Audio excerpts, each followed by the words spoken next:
ಸರ್ಜಾ ವಿರುದ್ಧ 3.20 ಕೋಟಿ ವಂಚನೆ ಮಾಡಿರ್ತಕ್ಕಂಥ ಆರೋಪ ಕೇಳಿಬಂದಿದೆ. ಧ್ರುವ ಸರ್ಜಾ ವಿರುದ್ಧ ಕೇಳಿಬಂದಿರ್ತಕ್ಕಂಥ ಆರೋಪ ಇದು. ಕನ್ನಡದಲ್ಲಿ ಮೊದಲು ಸಿನಿಮಾ ಎಂದಿದ್ದೇ ಹಾಗಾದ್ರೆ ತಪ್ಪಾಯ್ತಾ ಅನ್ನುವಂತ ಪ್ರಶ್ನೆಗಳು, ಚರ್ಚೆಗಳು ಸದ್ಯ ಮುನ್ನೆಲೆಗೆ ಬರ್ತಾ ಇದೆ. ನಿರ್ದೇಶಕ ರಾಘವೇಂದ್ರ ಹೆಗಡೆ ಮೊದಲಿಗೆ ಅನ್ಯ ಭಾಷೆಯಲ್ಲಿ ಸಿನಿಮಾ ಮಾಡೋಣ ಅಂತ ಹೇಳ್ತಾರೆ. ಅಂದ್ರೆ ತಮಿಳು, ತೆಲುಗಿನಲ್ಲಿ ಸಿನಿಮಾ ಮಾಡಲು ಹೇಳ್ತಾರೆ. ಕನ್ನಡಕ್ಕೆ ಮೊದಲು ಆದ್ಯತೆ ಅಂತ ಹೇಳಿ ಧ್ರುವ ಸರ್ಜಾ ಹೇಳ್ತಾರಂತೆ. ಕನ್ನಡದಲ್ಲಿ ಬಿಸ್ನೆಸ್ ಆಗಲ್ಲ ಅಂತ ಹೇಳಿ ಆ ಸಂದರ್ಭದಲ್ಲಿ ನಿರ್ದೇಶಕ ವಾದ ಮಾಡಿದ್ದಾರೆ. ನಿರ್ದೇಶಕ ರಾಘವೇಂದ್ರ ಹೆಗಡೆ ವಾದಕ್ಕೆ ನಟ ಧ್ರುವ ಕಿಡಿಕಾರುತ್ತಾರೆ. ರಾಘವೇಂದ್ರ ಮಾತು ತಿರಸ್ಕರಿಸಿದ್ದಕ್ಕೆ ಧ್ರುವ ಸರ್ಜಾ ಮೇಲೆ ಹಾಗಾದ್ರೆ ಈಗ ಕೇಸ್ ದಾಖಲಾಯ್ತಾ ಅನ್ನುವಂತ ಸಾಕಷ್ಟು ಪ್ರಶ್ನೆಗಳು ಮುನ್ನೆಲೆಗೆ ಬರ್ತಾ ಇದೆ. ಒಟ್ಟಾರೆಯಾಗಿ 3 ಕೋಟಿ ವಂಚನೆ ಮಾಡಿರ್ತಕ್ಕಂಥ ಆರೋಪ ಕೇಳಿ ಬರ್ತಾ ಇದೆ. ಅಂದ್ರೆ ಡೈರೆಕ್ಟರ್ ಹೇಳ್ತಾರೆ ಕನ್ನಡದಲ್ಲಿ ಮೊದಲು, ಧ್ರುವ ಸರ್ಜಾ ಹೇಳ್ತಾರೆ ಕನ್ನಡದಲ್ಲೇ ಮೊದಲು ಸಿನಿಮಾವನ್ನ ಮಾಡೋಣ, ನಂತರ ತಮಿಳು ಹಾಗೂ ತೆಲುಗು ಭಾಷೆಗಳಲ್ಲಿ ಮಾಡೋಣ ಅನ್ನೋದಾಗಿ ಧ್ರುವ ಸರ್ಜಾ ಹೇಳ್ತಾರೆ. ಆದ್ರೆ ಆ ಸಂದರ್ಭದಲ್ಲಿ ಡೈರೆಕ್ಟರ್ ಹೇಳ್ತಾರೆ ಮೊದಲು ಬೇರೆ ಭಾಷೆಯಲ್ಲಿ ಮಾಡೋಣ, ನಂತರದಲ್ಲಿ ಕನ್ನಡದಲ್ಲಿ ಮಾಡೋಣ ಅಂತ ಹೇಳಿ.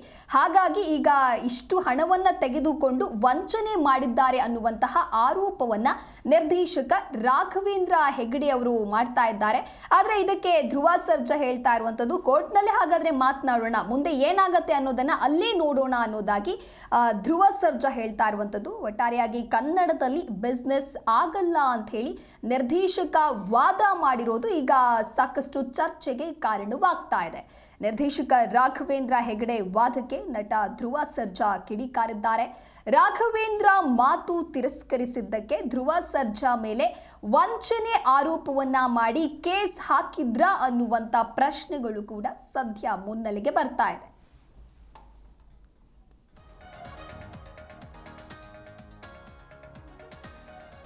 ಇನ್ನು ಧ್ರುವ ಸರ್ಜಾ ವಿರುದ್ಧವಾಗಿ 3.20 ಕೋಟಿ ವಂಚನೆಯನ್ನ ಮಾಡಿದ್ದಾರೆ ಅನ್ನುವಂಥ ಆರೋಪವನ್ನ ಇಲ್ಲಿ ನಿರ್ದೇಶಕ ರಾಘವೇಂದ್ರ ಹೆಗಡೆ ಮಾಡಿದ್ದಾರೆ. ಹಾಗಾದ್ರೆ ಏನಿದು, ಯಾಕೆ ಈ ರೀತಿಯಾಗಿ ಆರೋಪವನ್ನ ಮಾಡ್ತಾ ಇದ್ದಾರೆ ಡೈರೆಕ್ಟರ್ ಅಂತ ನೋಡ್ತಾ ಹೋಗೋದಾದ್ರೆ, ಕನ್ನಡದಲ್ಲಿ ಮೊದಲು ಸಿನಿಮಾ ಮಾಡೋಣ ಅಂತ ಹೇಳಿ ಧ್ರುವ ಸರ್ಜಾ ನಂತರದಲ್ಲಿ ಹೇಳ್ತಾರೆ. ಆದ್ರೆ ಡೈರೆಕ್ಟರ್ನ ಪ್ರಕಾರ ನೋಡ್ತಾ ಹೋಗೋದಾದ್ರೆ ತಮಿಳು ಹಾಗೂ ತೆಲುಗಿನಲ್ಲಿ ಸಿನಿಮಾವನ್ನ ಮಾಡೋಣ, ಅದಾದ ನಂತರದಲ್ಲಿ ಬೇಕಾದ್ರೆ ಕನ್ನಡದಲ್ಲಿ ಮಾಡೋಣ ಅಂತ ಹೇಳ್ತಾರೆ. ಆದ್ರೆ ಇಲ್ಲಿರ್ತಕ್ಕಂಥ ಪ್ರಶ್ನೆ, ಯಾವಾಗ ಇವರು ಆದ್ರೆ ಕೋಟಿ ರೂಪಾಯಿಯನ್ನ ತೆಗೆದುಕೊಳ್ತಾರೆ ಆ ಸಂದರ್ಭದಲ್ಲಿ ಈ ಮಾತುಕತೆ ನಡೆದಿಲ್ಲ ಅನ್ನುವಂಥ ಪ್ರಶ್ನೆ ಒಂದು ಕಡೆ ಮುನ್ನೆಲೆಗೆ ಬರ್ತಾ ಇದೆ. ಇನ್ನು ಈ ಘಟನೆಗೆ ಸಂಬಂಧಪಟ್ಟಂತೆ ಅಂದ್ರೆ ಈ ಮಾತುಕತೆಗೆ ಸಂಬಂಧಪಟ್ಟಂತೆ ಈಗ ಯಾಕೆ ಕಂಪ್ಲೇಂಟ್ ಅನ್ನ ಕೊಟ್ಟಿದ್ದಾರೆ, ಯಾವಾಗ ಈ ಮಾತುಕತೆ ನಡೆದಿರುತ್ತೆ ಅನ್ನುವಂಥ ಕೆಲವೊಂದಿಷ್ಟು ಪ್ರಶ್ನೆಗಳು ಕೂಡ ಮುನ್ನೆಲೆಗೆ ಬರ್ತಾ ಇದೆ. ಕನ್ನಡಕ್ಕೆ ಮೊದಲು ಆದ್ಯತೆ ಅಂತ ಧ್ರುವ ಸರ್ಜಾ ಹೇಳಿರೋದೇ ಹಾಗಾದ್ರೆ ತಪ್ಪಾ ಅಂತ ಹೇಳಿ ಆ ಪ್ರಶ್ನೆ ಕೂಡ ಎದುರಾಗ್ತಾ ಇದೆ. ನಿರ್ದೇಶಕ ರಾಘವೇಂದ್ರ ಹೆಗಡೆ ವಾದಕ್ಕೆ ನಟ ಧ್ರುವ ಸರ್ಜಾ ಈ ರೀತಿಯಾಗಿ ಕಿಡಿಕಾರ್ತಾ ಇದ್ದಾರೆ.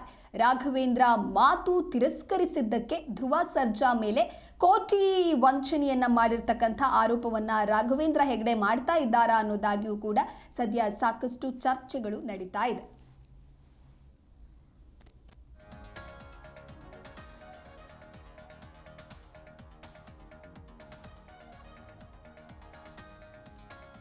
ಧ್ರುವ ಸರ್ಜಾ ವಿರುದ್ಧವಾಗಿ ಕೋಟ್ಯಾಂತರ ರೂಪಾಯಿ ವಂಚನೆ ಮಾಡಿರ್ತಕ್ಕಂಥ ಆರೋಪ ಕೇಳಿ ಬರ್ತಾ ಇದೆ. ಹಾಗಾದ್ರೆ ಏನಿದು ಆರೋಪ ಮಾಡ್ತಾ ಇರೋದಾದ್ರೂ ಯಾರು, ಯಾವ ವಿಚಾರಕ್ಕಾಗಿ ಆರೋಪವನ್ನ ಮಾಡ್ತಾ ಇದ್ದಾರೆ ಅಂತ ನೋಡ್ತಾ ಹೋಗೋದಾದ್ರೆ, ನಿರ್ದೇಶಕ ರಾಘವೇಂದ್ರ ಹೆಗಡೆ ಅವರು ಈ ರೀತಿಯಾಗಿ ವಂಚನೆ ಮಾಡಿದ್ದಾರೆ ಅನ್ನುವಂಥ ಆರೋಪವನ್ನ ಮಾಡ್ತಾ ಇದ್ದಾರೆ. ಅಂದ್ರೆ ಧ್ರುವ ಸರ್ಜಾ ಮೇಲೆ ಈ ರೀತಿಯಾಗಿ ಆರೋಪವನ್ನ ಮಾಡ್ತಾ ಇದ್ದಾರೆ.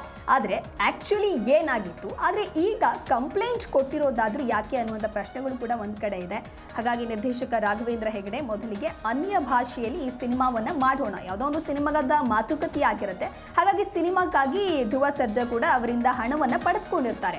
ಆದ್ರೆ ಹಣ ಪಡೆದುಕೊಂಡ ಸಂದರ್ಭದಲ್ಲಿ ಯಾವ ಮಾತುಕತೆ ಆಗಿತ್ತು, ನಂತರದಲ್ಲಿ ಏನ್ ಮಾತನಾಡ್ಕೊಳ್ತಾರೆ, ಈಗ ಯಾಕೆ ನಿರ್ದೇಶಕ ರಾಘವೇಂದ್ರ ಹೆಗಡೆ ಕಂಪ್ಲೇಂಟ್ ಕೊಟ್ಟಿದ್ದು ಅನ್ನೋದು ಕೂಡ ಸಾಕಷ್ಟು ವಾದಕ್ಕೆ ಕಾರಣವಾಗ್ತಾ ಇದೆ. ಕನ್ನಡಕ್ಕೆ ಮೊದಲು ಆದ್ಯತೆ ಅಂತ ಹೇಳಿರೋದು ಧ್ರುವ ಸರ್ಜಾ ಹೇಳಿರೋದು ತಪ್ಪಾ ಅಂತ ಹೇಳಿ, ಇವರು ಒಬ್ರು ಸ್ಯಾಂಡಲ್ವುಡ್ ನಟ ಆಗಿರೋದ್ರಿಂದಾಗಿ ಏನೋ ಒಂದು ಹಣವನ್ನ ಅವರಿಂದ ಪಡಿತಾ ಇದ್ದಾರೆ ಅಂತ ಹೇಳಿದ್ರೆ ಕನ್ನಡದಲ್ಲಿ ಸಿನಿಮಾ ಮಾಡೋಣ ಅಂತ ಹೇಳೋದ್ರಲ್ಲಿ ಏನ್ ತಪ್ಪಿದೆ ಅಂತ ಹೇಳಿಯೂ ಕೂಡ ಕೆಲವೊಂದಿಷ್ಟು ನೆಟ್ಟಿಗರು ಹೇಳ್ತಾ ಇದ್ದಾರೆ. ಆದ್ರೆ ನಿರ್ದೇಶಕ ರಾಘವೇಂದ್ರ ಹೆಗಡೆ ವಾದ ಮಾತ್ರ ವಂಚನೆ ಮಾಡಿದ್ದಾರೆ, ಅವರು ಹಣವನ್ನ ಇಸ್ಕೊಂಡು ಅನ್ನೋದಾಗಿ ಈ ರೀತಿ ಆರೋಪವನ್ನ ಮಾಡ್ತಾ ಇದ್ದಾರೆ.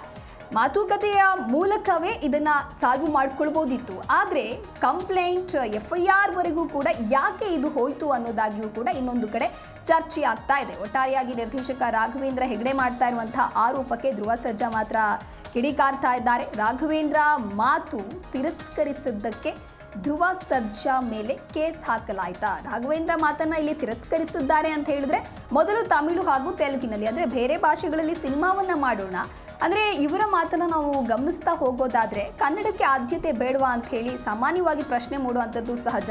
ಯಾಕೆ ಮೊದಲು ಬೇರೆ ಭಾಷೆಯಲ್ಲಿ ಮಾಡಬೇಕು? ನಮ್ಮ ಭಾಷೆಯಲ್ಲಿ ಮಾಡಿದ್ರೆ ವರ್ಕೌಟ್ ಆಗೋದಿಲ್ವಾ? ಅಂದರೆ ಕನ್ನಡ ಭಾಷೆಯಲ್ಲಿ ಸಿನಿಮಾವನ್ನು ಮಾಡಿ ನಂತರ ಬೇರೆ ಭಾಷೆಗಳಲ್ಲಿ ಸಿನಿಮಾ ಮಾಡೋದಕ್ಕೆ ಆಗಲ್ವಾ ಅನ್ನುವಂಥ ಕೆಲವೊಂದಿಷ್ಟು ಪ್ರಶ್ನೆಗಳು ಸಹಜವಾಗಿ ಮೂಡುತ್ತೆ. ಅದೇ ರೀತಿಯಾಗಿ ಇದೇ ಆ್ಯಂಗಲ್ನಲ್ಲಿಯೂ ಕೂಡ ಧ್ರುವ ಸರ್ಜಾ ಹೇಳಿರುವಂಥದ್ದು ಕನ್ನಡದಲ್ಲಿ ಮೊದಲು ಮಾಡೋಣ ಅಂಥೇಳಿ. ಆದರೆ ಇದಕ್ಕೆ ಧ್ರುವ ಸರ್ಜಾ ವಿರುದ್ಧವಾಗಿ ಈ ನಿರ್ದೇಶಕ ರಾಘವೇಂದ್ರ ಹೆಗಡೆ ಮಾತ್ರ ಆರೋಪವನ್ನ ಮಾಡ್ತಾ ಇದ್ದಾರೆ. ಅಂದ್ರೆ ನನ್ನ ಬಳಿ ಹಣವನ್ನ ಇಸ್ಕೊಂಡಿದ್ದಾರೆ, ಸಿನಿಮಾ ಮಾಡೋಣ ಅಂತ ಹೇಳಿ ಮಾತುಕತೆಯೂ ಕೂಡ ಆಗಿದೆ, ಆದ್ರೆ ಸಡನ್ ಆಗಿ ಈ ರೀತಿ ಉಲ್ಟಾ ಹೊಡಿತಿದ್ದಾರೆ ಅನ್ನೋದಾಗಿಯೂ ಕೂಡ ಇಲ್ಲಿ ನಿರ್ದೇಶಕ ರಾಘವೇಂದ್ರ ಹೆಗಡೆ ಅವರ ವಾದ ಆಗಿದೆ.